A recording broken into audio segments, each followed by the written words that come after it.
Okay, yesterday we were discussing, do you cover the tefillin, don't you cover the tefillin? So in halacha it says that the head tefillin has to be uncovered because the pasuk says, "V'ro kol ami haaretz," all the nations of the world will see that the name of Hashem is called upon you, and they'll fear you. And the Gemara says that refers to the tefillin shabarash, the head tefillin. So therefore, obviously, the head tefillin are not allowed to be covered. The hand tefillin we discussed yesterday. It says, "Kshartem la'is al yodecha v'yalocha la'is." It's for you a sign, so therefore they're allowed to be covered. Now, according to Kabbalah, some people have a minig, some Sfardim have a minig that the Rabbeinu Tam's tefillin, especially when they wear Rashi and Rabbeinu Tam at the same time, so the Rabbeinu Tam tefillin they cover completely with the head talis. The Rashi tefillin they don't cover. There's such a minig in Sephardic according to a certain Kabbalah. But what our minig is, because it says some of the tefillin should be covered, not. So by us, we cover them. It's called the mabart of the tefillin. The part of the tefillin that the strap goes through, that part you do put the talis over it, but not the actual square box of the tefillin. So I'm talking about the head tefillin. Okay, now the earliest time, what? But we do the same for Rabbeinu Tam and Rashi and Ben, well, unless you don't wear talis by Rabbeinu Tam. Sometimes people put on tefillin, Rabbeinu Tam tefillin later, so they don't wear talis. What? The boys that are not wearing, It's fine. they cover with their hat. Nah. What? No. It's to protect the tefillin. Even though, again, said in halacha, the apostle say you shouldn't do it, but we don't hold like that. We hold b'dafka, we do it. It has to protect the tefillin. It's nothing to do. We say when you make a bracha, you put the jacket or the talis over that part. But if somebody wants to put the tefillin, many people have a minute, they put the shirt sleeve over the tefillin. That's fine. The head tefillin you don't cover. Okay, the earliest time to put on tefillin with the bracha is what's called mishiyakir, which is when you're able to recognize a friend, that's so-called friend, 6 feet away, if there's no light, only the daylight, so to speak. But there's a big argument in halacha, because halacha itself doesn't say when mishiyakir is. It doesn't give a time. So a lot of poskim have a lot of different, that's what you see in a lot of calendars, different times. For the earliest tefillin, you'll find really like 3/4 of an hour apart even. Because it depends which sheet you go by. Okay, next. Now when you take out, so if you're putting on talis and tefillin, so you're supposed to put on the talis first. Why do you put the talis on first? So there's the halachic reason and the kabbalistic reason. The halachic reason is because when you have two mitzvahs to do, one is more usual and one is less usual, you do the more usual one first. Talis we put on 7 days a week. Tzitzis tefillin we put on 6 days a week. Talis is more often than tefillin, so therefore you put on the talis first. Kabbalistically, the reason why you put on talis first, because talis is the encompassing level, and tefillin is the internal level, the hand and the head. So that's the internal level, so therefore you put on the makifim before. Now what happens if somebody by mistake took out the tefillin first? You're supposed to put on the talis first. What happens if somebody took out by mistake the tefillin first? So there are opinions in halacha that say, there's a rule in halacha, it's called ein mavirin ala mitzvahs. You don't pass over a mitzvah. A mitzvah that you have in your hand, you don't pass over. So there are opinions in halacha that say that if you take out the tefillin by mistake first, you put on the tefillin first. The Alter Rebbe holds that if the tefillin are still covered, then it's not called mavirin ala mitzvahs, you're not called passing over the mitzvah because the tefillin are not covered. the tefillin are still covered. So then, even then, you put on the talis first.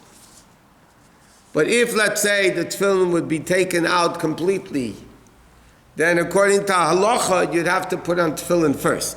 Kabbalistically, you still put on the talis first. But according to halacha, you'd have to put the tefillin on first. The same thing when you have the shel yad and the shel rosh.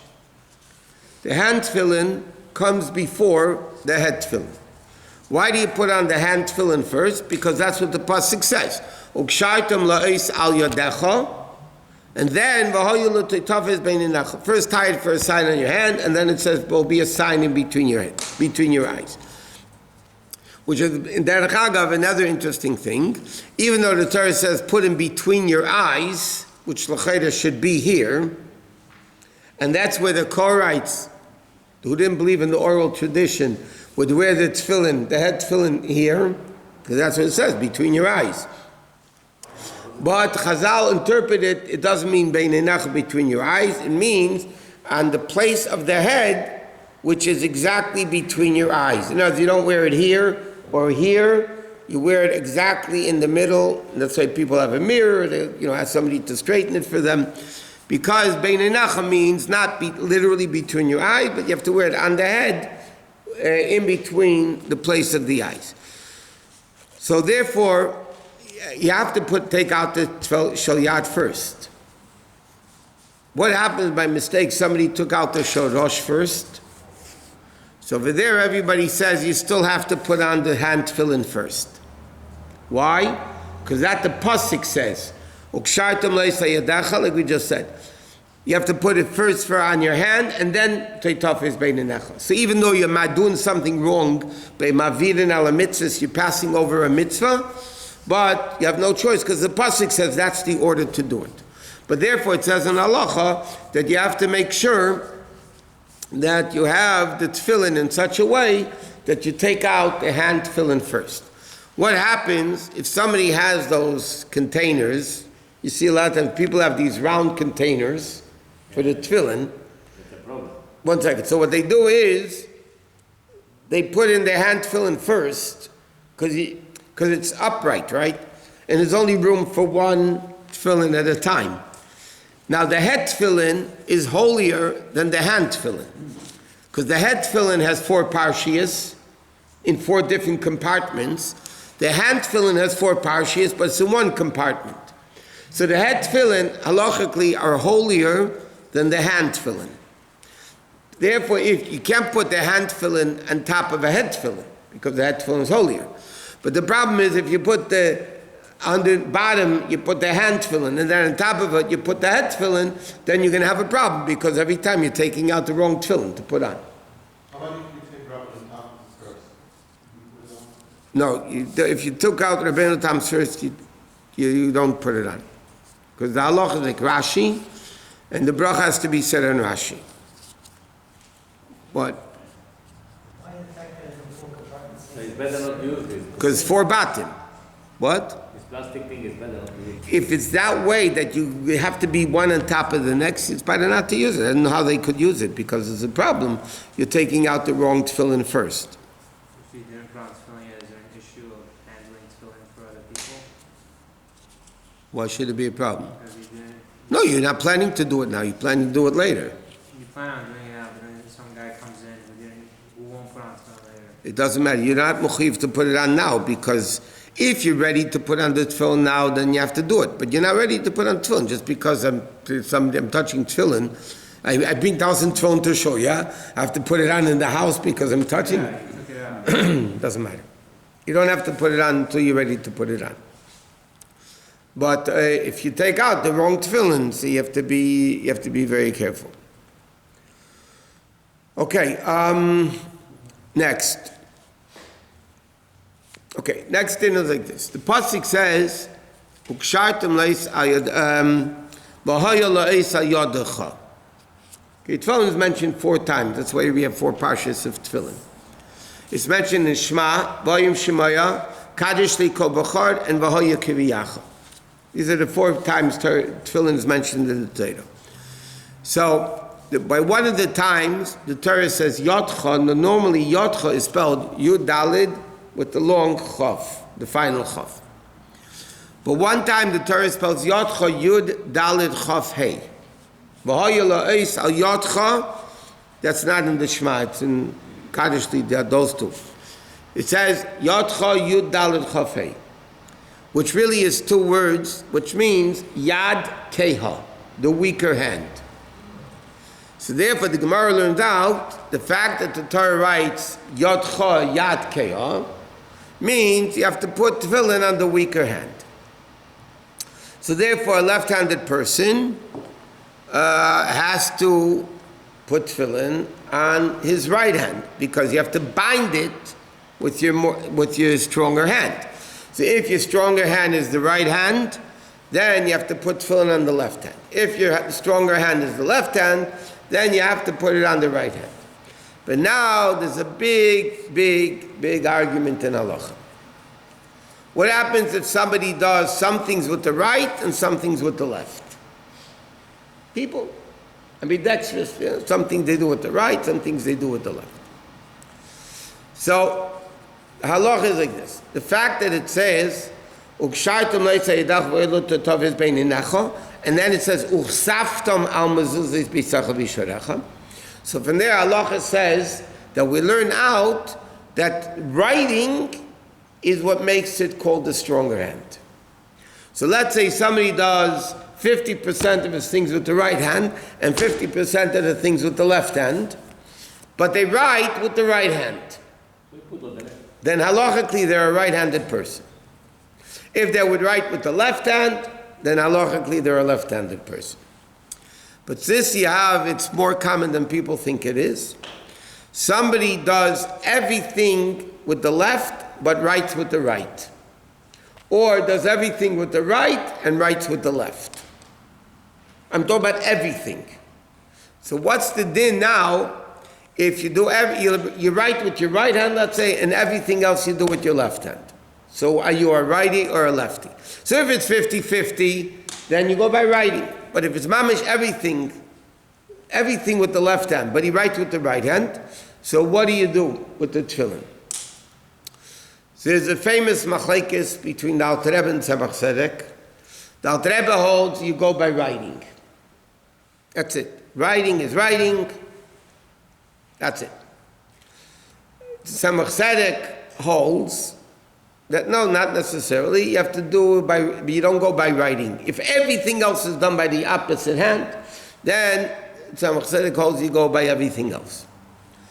So, but it's very unclear exactly the Tzemach Tzedek, because there's a big problem. The Tzemach Tzedek and that tshuva doesn't even bring down the Alter Rebbe's opinion, which is very, very strange, that he shouldn't bring down his grandfather's opinion when there's a clear din in Alter Rebbe's Shulchan Aruch. So the pearl, it's a big shaila. So there's a whole controversy amongst even Chabad Rabbonim throughout the ages. Which one do you go by? I'll leave it at that. What? One thing. What? The old process, most people are illiterate, so they don't write anyway, so. No, but what would they scribble with? That's writing. People, they're illiterate.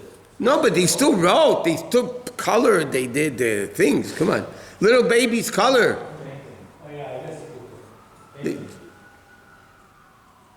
What? In order to resolve this dispute with the Tzemach and Alter Rebbe, and to Russian on the right hand and Rebbe on the left, or the vice versa.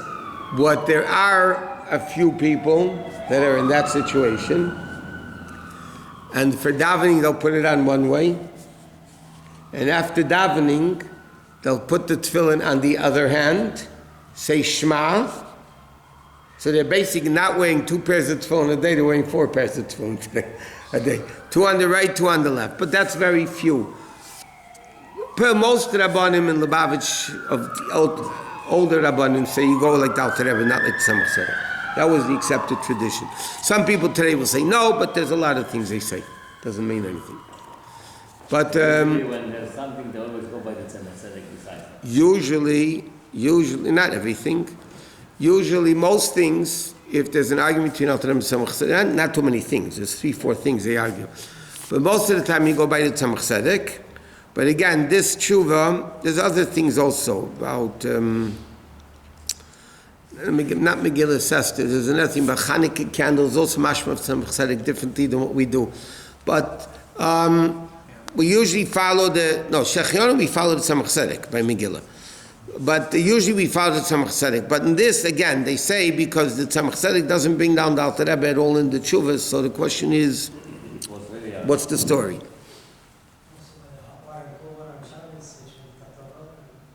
No. Machin so my maybe my kim shvela gal ter bkhanan kashemer lot der bauch sagt so